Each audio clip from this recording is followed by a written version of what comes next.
Mark Stephenson's going to talk about time travel in the Arctic.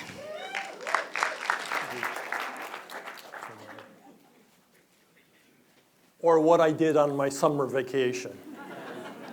I'm very happy to be presenting today because I finally found a use for these note cards that are in my drawer. I have some extras if anybody wants any. 2,000 years before Christ, human hands picked up these stones and placed them here to create a sign for future travelers. We stumbled upon this landmark on our trip. It was the only sign we would see on our journey, historic or modern.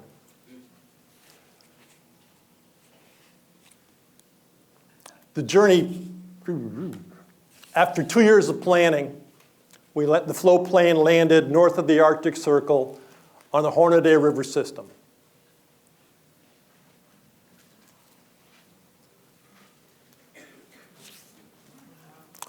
The journey began in 1980 with a trip across Hudson Bay to the Arctic.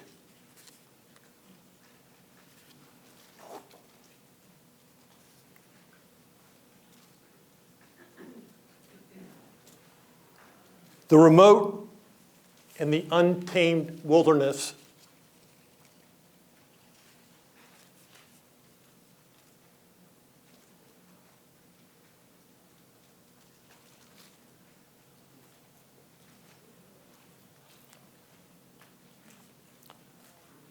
amidst the beauty of the landscape, your day-to-day is reduced to basic survival.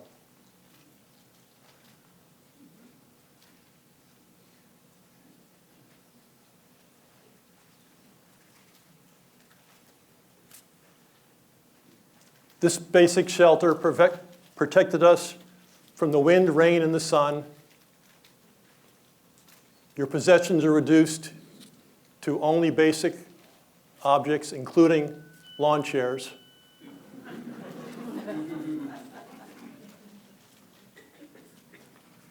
There are no roads, no fences. The river is your highway. The canoe is your vehicle, and the map and compass your guide.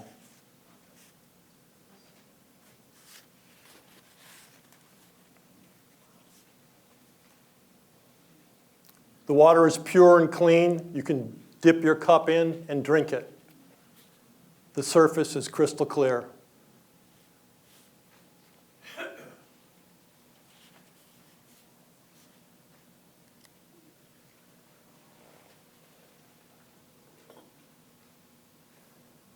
The river is bountiful. The fish are healthy and good to eat. Imagine a river full of trout and grayling that had never seen a lure or a fly before.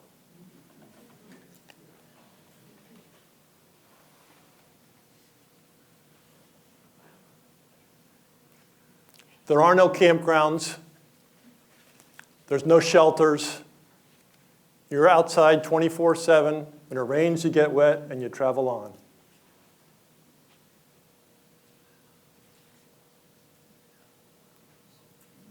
The tapestry of color reflects the diversity of nature in a pristine environment, and some of it's pretty good to eat.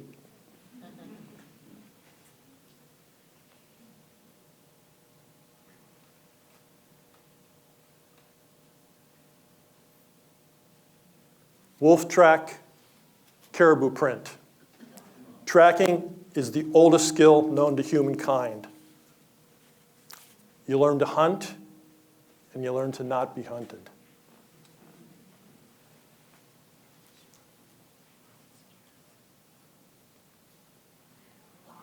The Hornaday River system is home to the blue-nosed caribou herd calving grounds. It was used for food, shelter, and clothing by the native people. Caribou were around us everywhere. This 4,000-year-old site included many stone tent circles and food caches, which was the predecessor to the corner grocery store. We also found 2 wooden sled runners that were about 100 years old. They were relics of the last generation to travel with the herd. North American safari, the wolf, the caribou, muskox, the grizzly, and the wolverine. They traveled amongst us, they walked amongst us daily.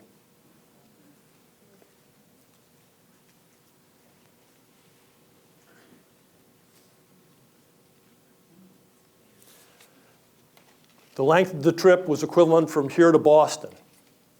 Every day, we broke camp, we packed our canoe, and we traveled lined portage and paddle down the river.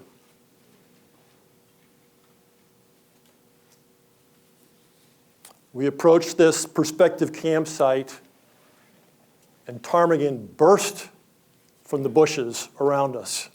As we lay and camped that night in our tents, a curious fox came up to our tent and got a view of the visitors. These tundra swan feathers line this beautiful nest and warm the yet unborn eggs.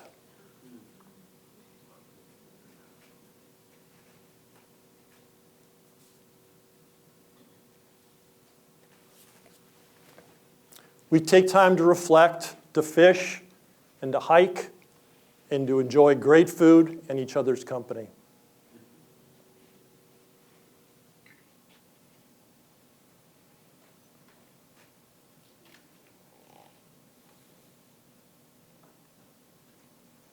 The greatest part of this journey was to get to share this landscape with my two sons, Cody and Clark.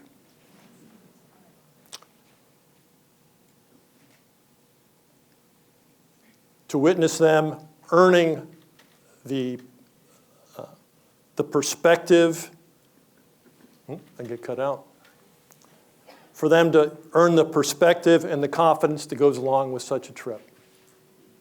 Thank you.